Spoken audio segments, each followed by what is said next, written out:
Hello and welcome to this section. In this section, I would like to talk about network and security, and this part is actually inside the EC2 instance console. So let's go and take a look. Go to your AWS Management Console and click on Compute EC2. We talked about some of these settings at the left side, like the instances, like the spot request, for example, reserve instances, and a bunch of stuff down here like load balancers, auto scaling. And today, I would like to talk about a very good settings called network and security. You may not notice this, but there's a network security actually here in this console. Let's go and take a look. The first one is security groups. If I click on this one here in this console, I'm actually seeing all the security groups that we've already created during the creation of any EC2 instances or any load balancers or any kind of objects that we've already created. These are all like software firewall rules that we can see them at one place. And this is the one that actually we've worked a lot with it. If I click on this one, actually I can give it a name like ITrepo, although the group name is ITrepo-Linux SG for security group, but I would like to give it a name. So if I click on this one, I can see the description and I can see the inbound rule is HTTP on port 80 from anywhere, and it's SSH TCP port 22 from anywhere. And we use this one a lot for our Linux instances. So this place is actually a unique location, a single glass that we can see all of our security group from one location. And this is actually the same as another location. If you go back to your AWS console, scroll down to your network and content delivery and click on VPC. On the VPC on the left side we have security and security groups. If I click on this one, look at here. Well, it's almost the same thing, so make sure that you can access from both of these locations. I'll go back to the security groups. So basically we can manage these ones from here. We can take a look at them. We can see the inbound rules, outbound rules and tags, and we can actually create new security groups from here. It's very simple. We can give it a name, for example, a description, and we can say I want to put it in this VPC. I'm going to add, for example, an HTTP rule here, also port 80 from anywhere. And outbound traffic, it's by default all traffic allow, and we know that actually we don't need this one. It's going to work by default. I'm going to hit create. So this is my demo security group, and let's say you want to create an instance. During the creation of instance, it asks for a security group, and if I go and let's take a quick look. If I create a launch instance, I'm just going through really fast with the default settings, and when we go through this configuration in this step 6, it asks for the security group. So we can create a new one, or we can select an existing one. And look at here, the demo is here. If I select it, it's HTTP port 8. So this is the location actually we can use these security groups. Going back to the security groups again. So if I click one of these security groups and I go to actions, I can delete it. I can add and edit tags. I can copy to new one, which is pretty good. I can edit inbound rules and I can edit outbound rules. And the copy to new one could be a good thing, because if you have so many rules configured here, then you can just create a copy to another rule. And there is a limitation for creating the security rules.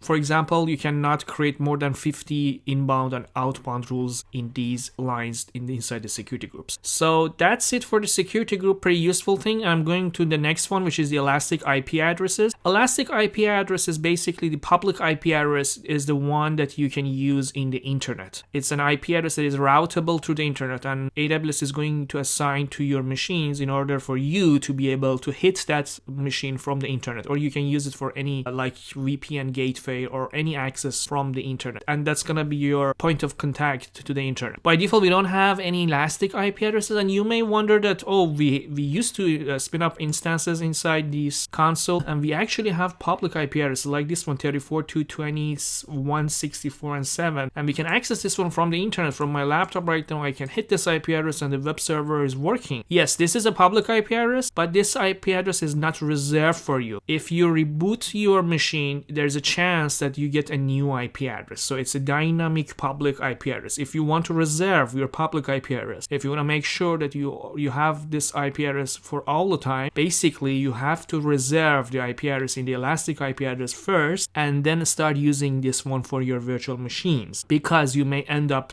getting a new IP address. You have to know that there is a limitation by default for the elastic IP addresses, and that's 5 IP address. And it's pretty easy. You can just allocate a new address, and And there are two ways you can ask AWS for getting your IP address, or if you have your own IP address, you can that one. We don't have any one, so I asked AWS to give me one IP address. If I click on allocate, this is the IP address. I can hit close and I can have this IP address. So make sure that you understand how these IP addresses are working. You have to actually pay right now for this IP address, although we are not using it, but because we allocate this IP address, we have to pay for this one. And if you right click on this IP address, you can associate this address, and if I select associate, I can associate with any instance or any network interface that I'm using in AWS. So let's say I want to associate this one with what instance, and I can select my instance that is running right now, web server 1, and you can select this one to allow elastic IP to be reassociated if already attached. So I don't want this one, and I'm going to associate it. If I close this one, now I can see that this IP address is associated with this network interface ID. And if I go back to my instance and if I click this here, now I can see that I'm using this IP address, and this is actually a new IP address. Look at this one, it was the IP address was different before, and now this is a new IP address, and this is gonna be a fixed public IP address for my EC2 instance. If I click allocate new address, let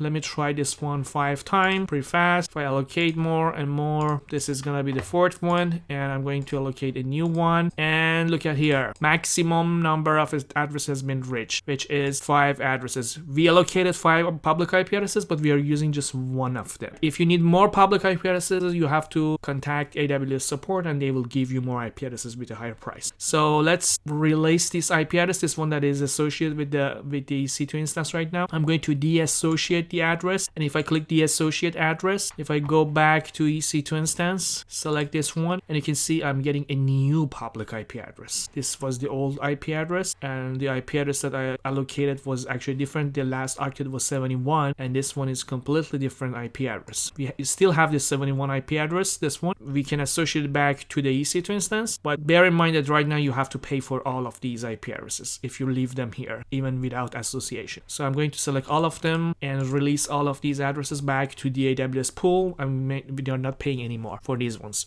Another option that I would like to talk is placement groups. Basically, placement groups, it means that we want to keep some instances together, or we want to keep some instances separate from each other. And basically, let's say you have 2 instances that they will talk to each other a lot, and we need very, very fast connection between these 2 instances with a very, very low latency. So the best idea is put them in the same availability zone. If they are in the same availability zones, they can talk to each other pretty fast. And on the other hand, you may have some instances that you don't want to put them in the same availability zones, and you want to make sure that they are not end up in the same hardware for fault tolerance, for example. So, because we don't know at the end of the day where or virtual machines or EC2 instances end up in the AWS hardwares. So that's why we have something called placement groups. If I click on the create placement groups, it's really, really easy. I can give it a name, for example, keep together, and if I click on the strategy, we have cluster and we have a spread. If you select cluster, and you can always hover your mouse here, if you select cluster, it means we want to keep the EC2 instances in the same availability zone for low latency and higher network bandwidth and throughput. If we select spread, then it means that we want to keep them spread across multiple hardware. So keep together, I select the cluster one and click on create. Another one could be, for example, separate, for example, and we can select the spread one, just as an example. And we just created these placement groups here, but where we can use them during the creation of instances, if I go back to instances and I start creating a new instance, there was a location actually asking for us. If I click next here, look at here, it says placement group. Well, we didn't see this one before because we were just keep ignoring the settings here and we were through the default settings, but you can actually add instance to placement group here. You can add to existing placement group and you can add to a new placement group. You can create a new placement group and you can select this. Based on the EC2 instances that you are selecting, some of them they're supporting spread and some of them they are supporting cluster. It is all depend on your EC2 instance type. Some of them may not support one of these placement groups. So, and with the one that we've created is the one that called separate. You can select this one. So this is the location that you can use it. You can also use it with the AWS CLI and through the command line. If you've already created an EC2 instance, you want to change this one, you have to go through the command line, and we'll talk a little bit about the command line later.